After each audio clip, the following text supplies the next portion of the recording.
So pleased to be joined now by today's champion, Annie Rodenfels. Just a little bit over 18 flat, but regardless of the time, an amazing effort, captures the victory against an excellent field. Firstly, huge congratulations to you. Just from a general perspective, break down your run. How did you feel like you performed? Yeah, I feel like I did well. I'm happy with how it played out. I didn't have any race plan before. I just thought I trust my instincts racing, especially on the roads. I know this course really well.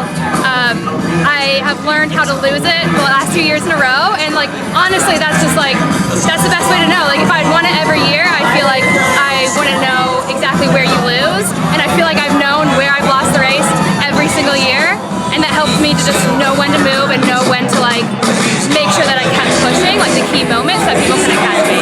Every race is different, obviously, but you're saying your past experiences paid dividends today. Can you dissect that a little bit? I mean, was there a particular area of the course that you wanted to capitalize on, and did you do that this morning? Yes, yeah. My husband was asking me last night on the phone what my plan was, and I said, well, there's not a plan, but I know that if you are not with the leaders at the beginning of that long downhill, you're not catching back up to them. And so I just wanted to make sure I didn't know when I would move, but I wanted to make sure that with whatever pack was there, I was focusing on getting to that point with them. You think you can catch people on that downhill, but honestly, everyone feels good going down it because it's a downhill that even if you just push so much, you're not catching them. And then you come down into the last K and it's turns. And so just like in cross country racing, if there's a turn, you kind of speed up after you go down the turn, because then when someone comes around it and they see you up ahead and you're that much further, it's just very demoralizing. Notably, I talked to the other podium finishers. You said you didn't really know what to expect, but it was around 4:47 for the mile, 3-minute Ks, early on. Was that to your liking? I mean, were you just, ready for anything? Surprised? Yeah, Good to go? I thought, just looking at the field, and especially considering how I took it out of the trials, I kind of felt like people would maybe be expecting me to lead it out, and were maybe keying off of me, so I chose not to, just to kind of catch them off guard, and kind of just let everyone else do what they want to do and someone else take the lead. But it was fine. I was surprised at how fast we were going at the beginning, but I felt good, and I think that I kind of burned everyone else's legs a little bit. I've been running, compared to a lot of these women, they're marathoners, 10Ks, a little bit on the track, but I've been running a lot of miles and stuff recently, so the speed wasn't as jarring to my legs, I think, as maybe it could have been to other people. According to the announcer in the truck, you made kind of a definitive move around 4 kilometers with about 2K left, and really put some separation on the rest of the lead pack. Kind of talk us through that sequence. Yeah, I just got to around the 3K, and I kind of felt like people were starting to labor a little bit.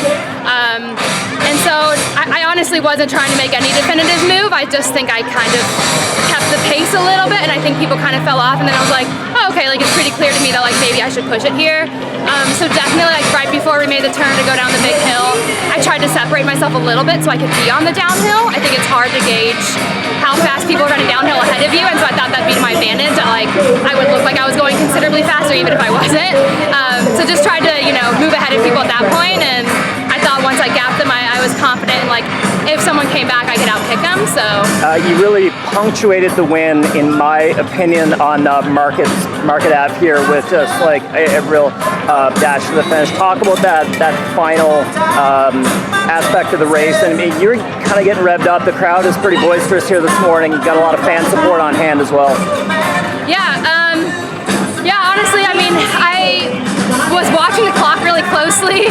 I knew I was a little close to Kira's course record, in which I was at that race and got second to her.